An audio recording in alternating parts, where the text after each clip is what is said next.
50 ஆண்டுகளுக்கு முன்னால் முத்தமிழறிஞர் டாக்டர் கலைஞரால் துவங்கி வைக்கப்பட்ட இந்த பேரவை இன்று 50 ஆண்டுகளை நிறைவு செய்கிறது. அதற்கும் என்னுடைய மனமார்ந்த வாழ்த்துக்களை தெரிவித்துக் கொள்கிறேன். எனக்கு இன்னைக்கு ரொம்ப பெருமையான விஷயம் என்னென்னா, நான் வாங்கின ஒவ்வொரு விருதும் கலைஞர் அவர்கள் கையில் தான். நான் முதல் படம் சட்டம் என் கையில்னு ஒரு படம் 1978 நடித்தேன். கமல் சார் தான் ஹீரோ. அதில் அந்த படம் மிகப்பெரிய வெற்றி. அந்த படத்தினுடைய 100வது நாள் விழாவில் அந்த படத்தில் ஒரு சின்ன வில்லன் கேரக்டர் தான் நடிச்சிருந்தேன். அந்த 100வது நாள் விழாவுக்கு டாக்டர் கலைஞர் அவர்கள் தான் தலைமை தாங்கினாங்க.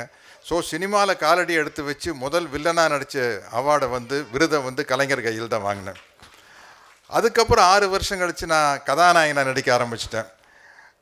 கதாநாயகனாக நடிக்க ஆரம்பித்து சில படங்கள் 100 நாட்கள் ஓடிச்சு.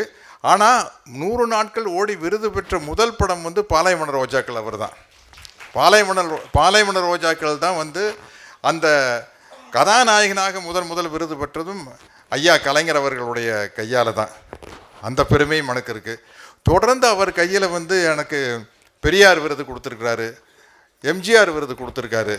பெரியார் படத்தில் நடித்ததற்காக தமிழ்நாடு அரசின் சிறந்த நடிகர் விருது கொடுத்துருக்காரு. பெரியார் படத்தினுடைய 100வது நாள் விழாவில் பெரியார் 75 வருடங்களாக அணிந்திருந்த இந்த மோதிரத்தை அவருடைய அருங்காட்சியகத்திலிருந்து ஆசிரியர் வீரமணி ஐயா அவர்கள் எடுத்து அது கலைஞர் கையில் கொடுத்து எனக்கு அனுப்பிச்சு விட சொன்னார். இப்போ கலைஞருக்கு உரிய நகைச்சுவையோடு பேசினார். இந்த மோதிரத்தின் மீது பலருக்கும் ஒரு கண் இருந்தது, எனக்கும் ஒரு கண் இருந்தது. இந்த மோதிரம் யாருடைய விரலுக்கு போகுமோ என்று பல பேர் காத்து கொண்டிருந்தோம். அது தம்பி சத்யராஜ் கைகளுக்கு போனது, விரல்களுக்கு போனது மகிழ்ச்சி தான். இருந்தாலும் இந்த மோதிரத்தை தம்பி சத்யராஜுக்கு பொறாமையுடன் அணிவிக்கிறேன் அப்படின்னு ஒரு நகைச்சுவை உணர்வோடு பேசினார். இன்றைக்கி அவ்வளவு விருதுகள் அவர்கிட்ட வாங்கினேன்னா அவருடைய விருது எனக்கு முதன் முறையாக எனக்கு கிடைக்கிறதுக்கு ரொம்ப பெருமைப்படுறேன், ரொம்ப சந்தோஷப்படுறேன். அதற்காக நம்ம தமிழ்நாடு முதலமைச்சர் தளபதி அவர்களை நான் நன்றியோடு வணங்குகிறேன். இது சுயநலமான வணக்கம். பொதுநலமாக வணங்குறதுனா இந்த 3 ஆண்டுகளில் அவருடைய தலைமையில் திராவிட முன்னேற்ற கழக ஆட்சி மிக மிக சிறப்பான திட்டங்களை செயல்படுத்தி கொண்டிருக்கிறது. அதற்கான மிகப்பெரிய உதாரணம், சமீபத்தில் அவர் எங்கள் ஏரியாவுக்கு கோவை பகுதிக்கு போனப்போ மிகப்பெரிய வரவேற்பு. இதுவரை கோவை மாநகரத்தில் அப்படி ஒரு வரவேற்பு எந்த தலைவருக்குமே கிடைக்காத அளவுக்கு பெரிய அளவில் அவருக்கு ஒரு வரவேற்பு நிகழ்த்தியிருக்காங்க. ஓய்வறியா சூரியன் டாக்டர் கலைஞர் அவர்களை சொல்லுவாங்க. அதே மாதிரி தான் நம்ம தளபதி ஸ்டாலின் அவர்களும் கால்களில் சக்கரம் கட்டி கொண்டு சுற்றுபவர் தான். அப்படி ஓயாமல் உழைப்புக்கு சொந்தக்காரர் தளபதி அவர்கள். அவருடைய தலைமையில் தினம் திட்டங்கள் யோசித்து அவர் கூட இருக்கிற அமைச்சர் பெருமக்களும் சட்டமன்ற உறுப்பினர்களும் அதிகாரிகளும் மிகச்சிறப்பாக தேர்வு செய்து தமிழ்நாட்டுக்கு என்ன செய்யணும் அப்படிங்கிறத அனைவரும் ஆராய்ந்து தொடர்ந்து நல்ல திட்டங்களை நிறைவேற்றிக்கிட்டே வர்றாங்க. அதுதான் தமிழ்நாட்டில் வாழும் ஒரு சாதாரண குடிமகனான எனக்கு மிகவும் மகிழ்ச்சியான ஒரு விஷயம்னா நான் அறத்தை சொல்லுவேன். ஏன்னா நான் பல மொழி படங்கள் நடிக்கிறேன், தெலுங்கு படம் நடிக்கிறேன், மலையாளம், ஹிந்தி எல்லா இடத்துலையும் போயிட்டு வரேன். ஒவ்வொரு ஊருக்கும் போயிட்டு வரையில் அப்போ தான் தமிழ்நாட்டினுடைய வளர்ச்சி என்னன்னு தெரியுது. அதிகபட்சம் போனால் அந்த ஊரில் இருக்கிற கேபிட்டல் மட்டும் ஓஹோன்னு இருக்கும், பிரமாதமாக இருக்கும். ஆனால் உள்ளே போனோம்னா அந்த அவங்களுடைய தலைநகரத்துலேருந்து வேறு நகரங்களுக்கு போகும்போது காரில் போகும்போது பார்த்தோம்னா தான் தமிழ்நாட்டினுடைய வளர்ச்சி எவ்வளோ சிறப்பாக இருக்குது அப்படிங்கிறது புரியும். அதற்கு சிறந்த உதாரணமே தமிழ்நாட்டை பார்த்து இந்தியா கற்றுக்கொள்ள வேண்டும். ஏன்னா இந்தியாவில் இருக்கிற பல மாநிலங்கள்லேருந்து தமிழ்நாட்டுக்கு ஏன் வேலை தேடி வர்றாங்க அப்படின்னா 2 விஷயம். தமிழ்நாட்டு மக்களுடைய வாழ்க்கை தரம் உயர்ந்து விட்டது, அவருடைய வாழ்க்கை தரம் குறைவாக இருக்கிறது. நம்ம ஆளுக்கு படித்து எங்கேயோ போயிட்டாங்க. இந்த 70 ஆண்டு காலம் 1967க்கு அப்புறம் திராவிட கருத்தியலோடு கூடிய ஆட்சியில் தமிழ்நாடு மிகப்பெரிய சிறப்பான இடத்தை எழுதிவிட்டது. அதனால்தான் அங்கிருந்து தொழிலாளர்கள் இங்கே வர்றாங்க. நான் ஏற்கனவே திராவிட இயக்க தமிழர் பேரவையில் தோழர் சுபவி அவர்கள் நடத்தின நிகழ்ச்சியில் பேசினேன். அவங்களுக்கு வட மாநிலத்திலிருந்து வர்ற அந்த தொழிலாளர்களுக்கு திராவிட கருத்தியலை போதிக்க வேண்டும். ஏன்னா ஏன் நம்ம ஊர் அப்படி இல்லை, தமிழ்நாடு இப்படி இருக்குன்னா அவனுக்கு புரியாது. ஏன் இப்படி இருக்குன்னு சொல்லி கொடுக்கணும். தந்தை பெரியாருடைய பகுத்தறிவு சிந்தனைகளாலும், பேரறிஞர் அண்ணாவினுடைய சிந்தனைகளாலும், ஐயா கலைஞர் அவர்களுடைய சிந்தனைகளாலும், செயல் திட்டங்களாலும் தான் தமிழ்நாடு இப்படி இருக்குது. போய் உங்கள் ஊரில் சொல்லணும்.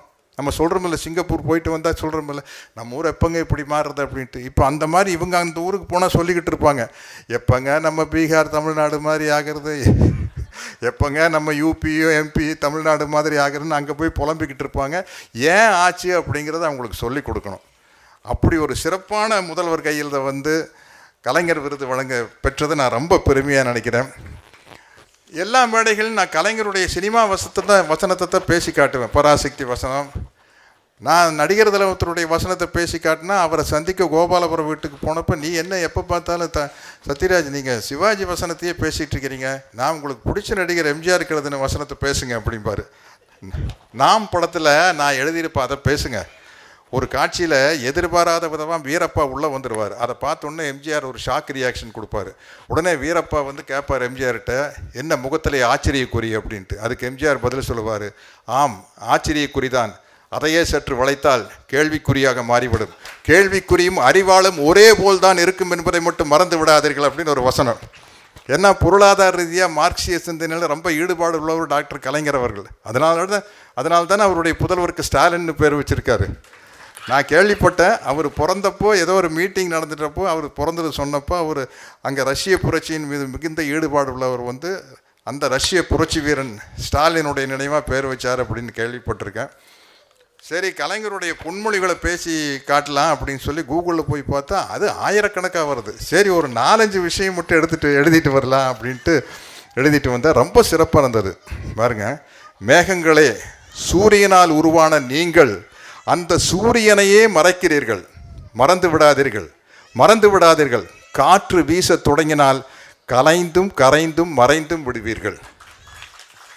முடியுமா நம்மால் என்பது தோல்விக்கு முன்பு வரும் தயக்கம், முடித்தே தீருவோம் என்பது வெற்றிக்கான தொடக்கம். அதுதான் நம்ம தமிழ்நாடு முதலமைச்சர் செஞ்சுக்கிட்டு இருக்காரு. ஆதிக்கம் செலுத்துகிற மொழி குயிலாக கூவி வந்தாலும் மயிலாக ஆடி வந்தாலும் மயங்கி விட மாட்டோம், அன்னை தமிழ் காப்பதற்கு ஆவி தரவும் தயங்கிட மாட்டோம். ஆண்டவனின் படைப்பில் அனைவரும் சமமெனில் அவன் உயர் ஜாதிக்கு மட்டும் தங்கத்தால் மூளை செய்து தலைக்குள்ளே வைத்தானா? அடிமையாக இருப்பவன் தனக்கு கீழே ஒரு அடிமை இருக்க வேண்டும் என்று கருதினால் உரிமைகளை பற்றி பேச அவனுக்கு உரிமை கிடையாது. பெரும்பான்மை உடலை போன்றது, சிறுபான்மை கண்களை போன்றது. உரிமைகள் அனைத்தும் பெரும்பான்மைக்குத்தான் என்று சொல்லி சிறுபான்மையினரை புறக்கணிப்பது கண்களை குத்தி கொள்ளுகிற குருட்டு செயலாகும். வீரன் சாவதே இல்லை, கோழை வாழ்வதே இல்லை. அதனால்தான் கலைஞர் என்ற வீரன் இன்னும் வாழ்ந்து கொண்டே இருக்கிறார். நன்றி, வணக்கம்.